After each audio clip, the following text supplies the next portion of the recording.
Hey, you're listening to Stop the Scroll, a social media marketing podcast, and I'm your host, Heidi Schmidt. I'm a social media strategist and agency owner with over 15 years of marketing experiences helping businesses grow online. We'll be diving into what you need to know so that you can show up confidently online without the overwhelm. Get your notebook ready to jot down some amazing marketing gems, and let's dive into it. Welcome back to another episode of Stop the Scroll. I feel like it's been a hot minute. This whole shifting to every other week, and I kind of took a week off for Thanksgiving because I just did not have my Schmidt together, has kind of just thrown me off. And, maybe it'll get easier, maybe next year, but, there's a lot of life. Life is lifing. And if you know what we're in the middle of. We know that we're 48 weeks away from big old thing that I am doing kind of on the side. I want to call it a side hustle, but it's not a hustle. There's no hustle in political campaigns. Let me tell you that. There is zero, hustling, but not for me personally. There is hustling because campaigns are expensive. So all of the hustle goes to that. We are here in one of our last 2-ish episodes of 2025. And as we did last year, we're going to kind of talk about some of the trends that businesses and entrepreneurs should not ignore going into 2026. And if social media has felt just like a boondoggle and a cluster F of all of the things, you're not alone. There have been a lot of changes, and if you feel like you're often just screaming into the void and engagement is going down and you're doing all the same things, but nothing seems to be working anymore, you're not alone. It is not just in your head. Things have changed. Social media, I want to say, even 5 years ago, right before the pandemic and during the pandemic, growing an audience was super easy. It was pretty easy, and now it is really effing hard. And I say this, I am working with a client who is literally building her presence from the ground up, and it feels hard even for me. And we're doing all the right things, but it's just hard. So going into 2026, there are going to be some big shifts that we're going to see. And more importantly, what do these need for you as a small business owner, and what do they mean for your social media strategy going forward?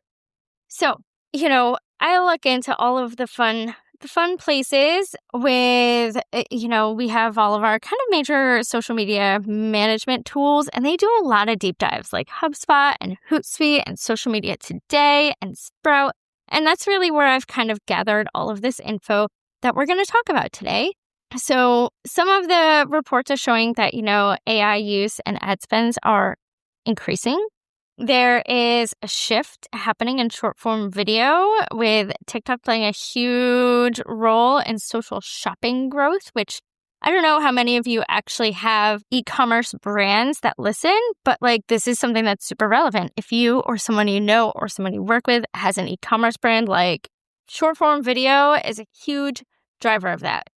How Gen Z is kind of a big part of the market right now. I hate saying that. I'm an elder millennial, and it felt like decades, everyone was the millennials, and now it's Gen Z. And I am the olds. I'm not old. Thank you very much. I am in my early 40s for one more year. Actually, no, yes, I will still be in my early 30s. I feel like early 40s, 40 through 43, right? Yeah. So I'm still in my young 40s. Thank you very much. But how Gen Z has used social media has definitely driven a shift, especially in regards to the SEO of social platforms and some of that algorithm drive. So we're going to talk about all this stuff. So trend number 1, we're going to dive into a little bit of AI. And I feel like AI is kind of this dirty word, but it's now baked into marketing. And if you're not using it and you're not working with an SEO person who understands how you get found on AI, I've got a girl. I know someone who can do that. I've got a girl. She's amazing. She's brilliant.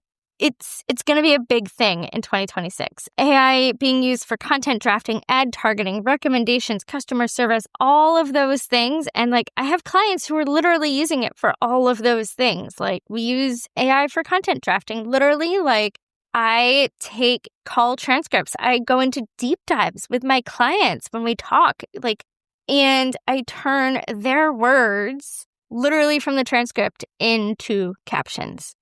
And we, customize and we optimize and all that stuff because AI doesn't always get that right. But if you have a strategy written out and you know who your audience is that you're targeting and you have a content style guide, bonus, that's something that we're working on for all of my clients because I've learned how to create that using AI. All of those things just make it so much easier. And it really helps AI kind of capture your voice. That being said, authenticity and trust is a non-negotiable, and Sprout Social's 2025 Social Index and other reports emphasize this. People don't like that generic feeling content. So if your content is falling flat and you're using AI, you need to go add some personality to it. AI, personally, I love using AI to brainstorm content ideas, write those rough drafts. I love it for repurposing. Like, I can take content show notes from my podcast or from a client's podcast and turn those into social media posts and emails and all of that. A lot of brands are starting to bake transparency into their emails, drafted with AI, but edited by our team, and like blog footers or a policy page, or, on social, you really want to make sure that it sounds like you and not a robot. Like, and dang it, I stand by my use of M dashes. I was writing a Substack the other day. I write a weekly Substack for my campaign, and if you want to follow it, I will link it in the show notes. It's just me sharing life on the trail. Like, what is it like being a candidate? And that comes from a meeting that I was at many, many moons ago, and literally, they were like, you have to show up as yourself. Like, people will love you, but you need to, like, be authentic. And I was like, well, the best way that I know how to do that, my elder millennial self, is to write. And so I started a weekly Substack, and I share day by day, like, what I do for the campaign. And it's fantastic, and I love it, even though it only has, like, 30 subscribers, and I'm sure, like, 10 of those are my family. But I have gotten comments from other people, other electeds. They were like, oh, that's so cool that you're doing that. So I like the Substack. The things that are cutting through the AI quote unquote sameness is really the behind the scenes, the point of view, kind of capsizing industry norms, all of that kind of stuff.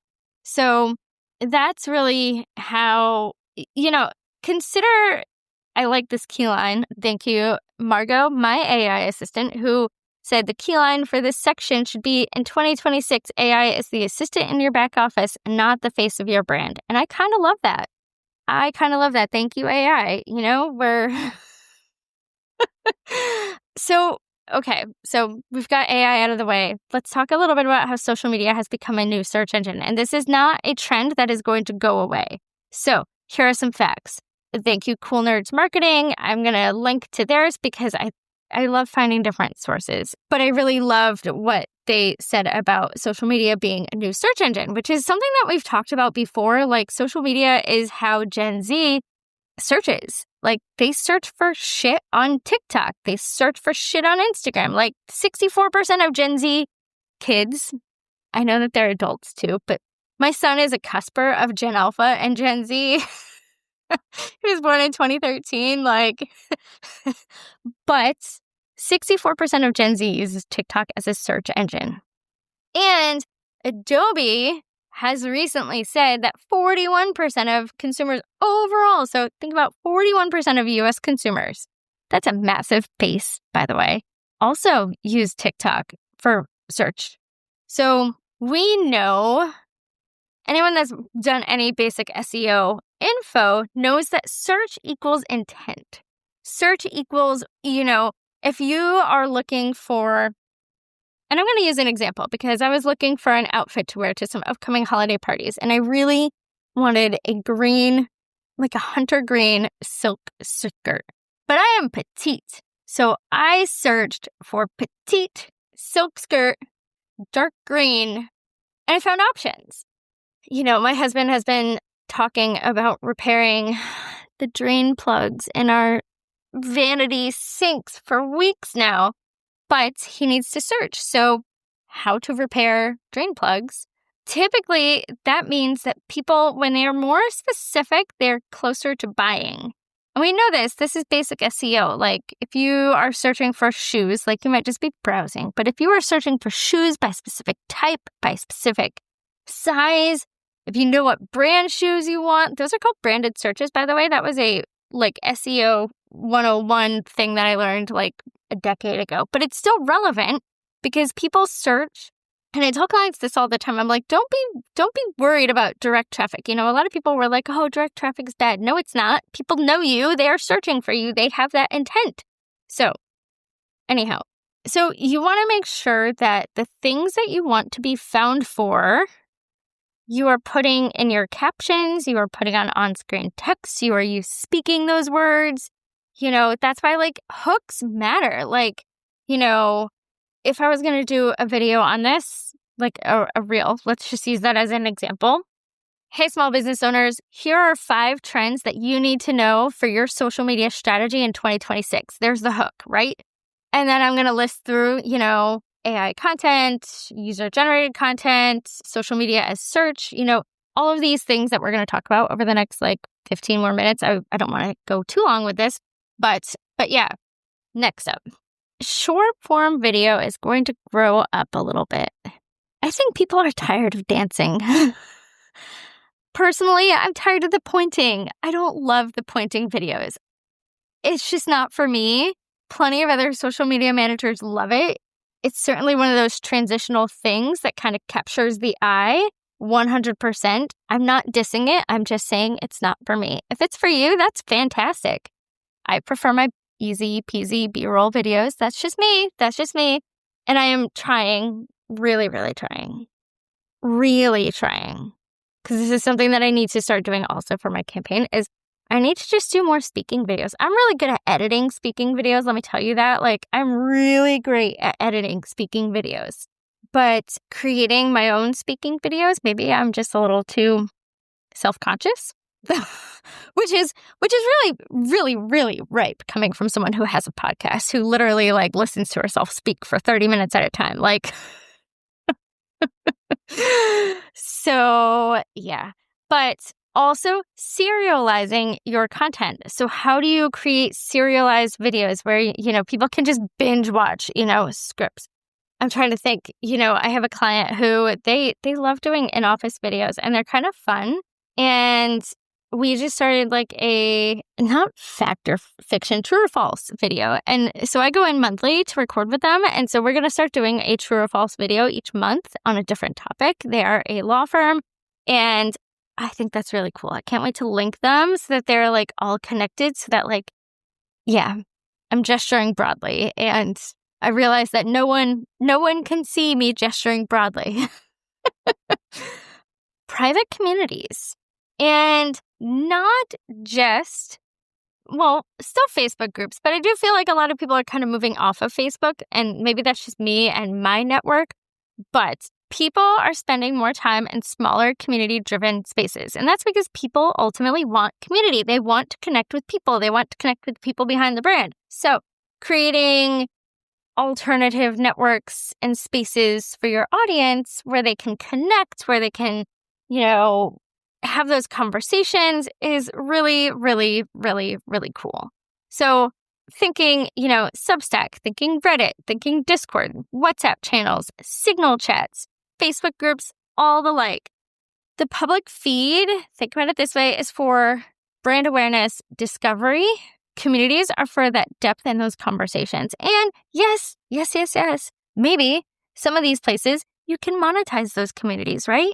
What are you doing that you can start teaching others en masse? I don't know. But people are craving more control over what they ingest content-wise and less chaos, less ads, less political content. I'm just going to say it As someone who is in solidly the political content space, people are tired of divisive and the political vitriol. And, for me personally, and again, I don't like to mix too much politics here, I try not to deep dive too much into issues because more so right now, up until probably June, it's just about telling the public who I am. Like, I'm solidly in a brand awareness phase. That is solidly what we are. And occasionally in my Substack, I will kind of talk about, conversations that I'm having or issues that I'm hearing, all that kind of fun stuff. But yeah, the public content, we know that that's your reels, your posts, your carousels, blah, blah, blah, all that stuff optimized for social SEO. But your private spaces, maybe it's paid membership, maybe it's a client-only Facebook group or Slack channel or WhatsApp or whatever. And then, or broadcast channel. I know a few people that have broadcast channels on Instagram. I had to think where were they? But also your email list. I mean, a lot of people are monetizing over on Substack. There's also Beehive, Kit's Creator Network. You can monetize that. Also, paid newsletters. If you want a little bit of passive income, I had to think about that for a minute. You can easily do that. And I do think that next year I will be launching some sort of membership or newsletter-ish type thing, co-working-ish type thing. I had a meltdown recently because I was none of my systems are working. Nobody's doing their work. What is wrong with this? And I seriously wanted to blow my whole business up. And my team is fine and it was more of a me thing. But I need to get just some ducks back in the right ponds before I launch another thing. User-generated partnerships are going to grow up a little bit in 2026. We know that the creator economy is maturing. One, brands want to know what their ROI is. What are the leads that you're bringing in? How many sales are you bringing in? Not just likes, not just saves. I mean, yes, reach matters, but ultimately, views don't always equal dollars, okay? And as someone who runs a brand, I run my business, I have clients who run businesses, and I tell them all the time, likes are not leads, views are not sales.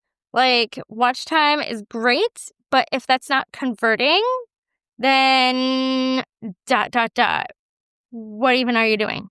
So, if you're a service-based business, how do you lean into the creator economy? Well, find local people to, if you're a restaurant, hey, would you come in? A lot of creators, I think, get a bad rap because you have all these influencers who want. They want the free stay. They want the free meal. They want all of the things. But you don't need Kardashian style content. You just need some trusted voices who love your work, who are willing to share it. Whether that's a story, whether that's ads, find those partners in your evangelical, your brand evangelicals who are going to scream from the depths of Instagram about how amazing you are. Invite them for events, find those micro creators with local audiences. I'm thinking of Anne Arundel County Moms. They have a fantastic network on Instagram, and they're always shouting out their favorite businesses and always doing I don't know how their business model is, but I know that oftentimes they just go into random businesses and then they share it. And then, hey, random business sees it hey, I'd love to work with you on a partnership. Boom, And if you are someone who wants to get paid to create content, maybe you're a small business owner and you want a side hustle and, hey, I want to create content for this, find those businesses that you love. Find them. They exist. They want your voice. They want you to share about all the things. It's not unheard of. The influencer market is not going to slow down. However, the way that the creators and the brands work together are going to shift. It's going to be multi-content pieces, campaigns, not just a single ad. Because ultimately, creators bring that trust. They are your audience. They can relate to your audience in a way that sometimes brands can't. But that trust takes time.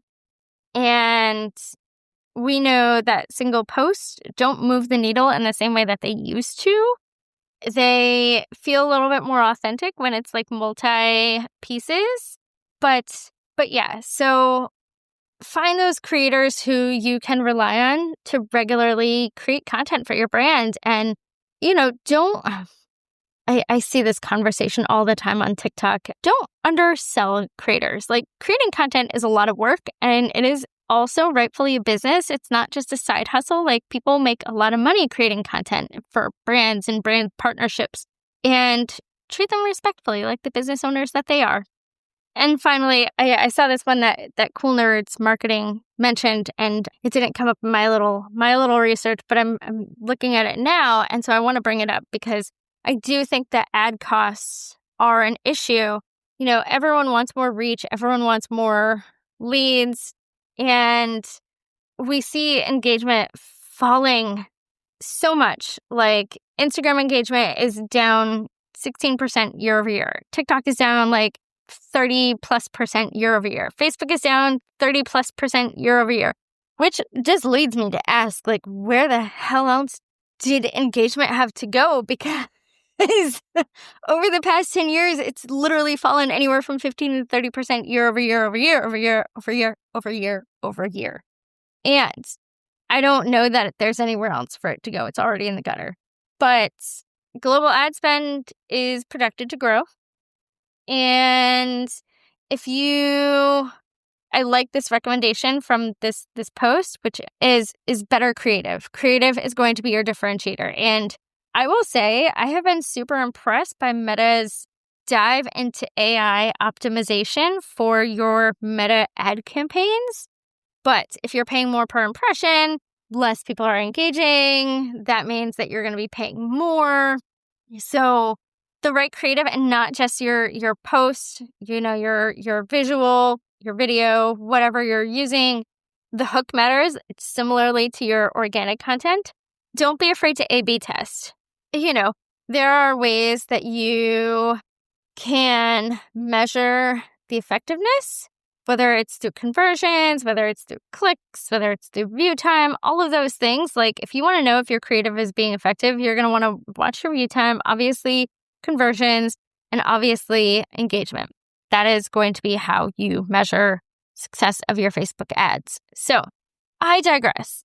This has gotten a little long, but I think we know that platforms are going to evolve. Literally, they evolve in real time. And what worked on Instagram earlier this year doesn't necessarily work now.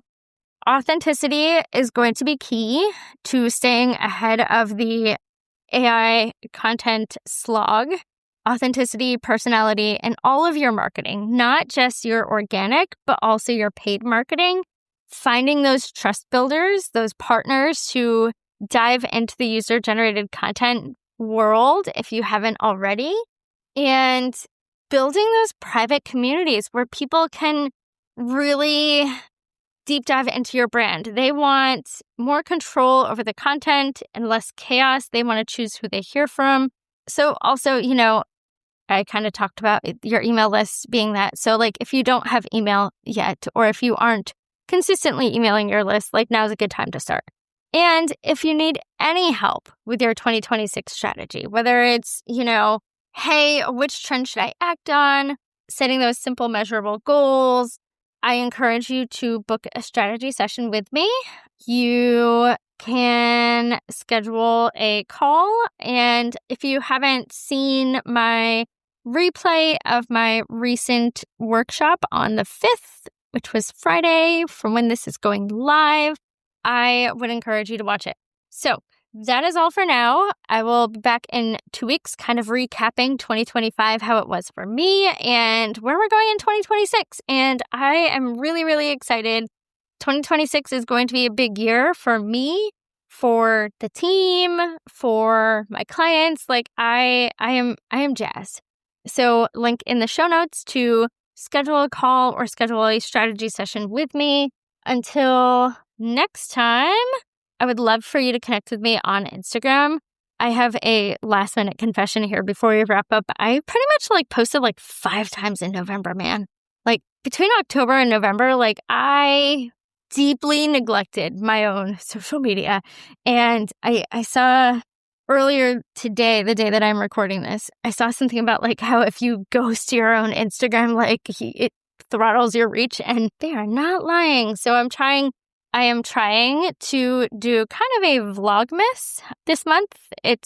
This is going live on December 8th. So we'll see how I do. I'm going to try to post 5 days a week consistently between now and Christmas to kind of get myself back into that habit, to recap the year, to talk about the upcoming year, and just to kind of reconnect with my audience because I've been a little frazzled. Anyhow, follow me at Heidi Schmidt Creative. Subscribe to the podcast if you're listening for the first time. I hope you come back. If you're long-time listener, first-time caller, I would love for you to leave a review because that helps us get found. And even though we're every other week now, we still need those reviews and subscribers. So until next time, I hope you have a fantastic day and go forth and create amazing content that connects and stops the scroll.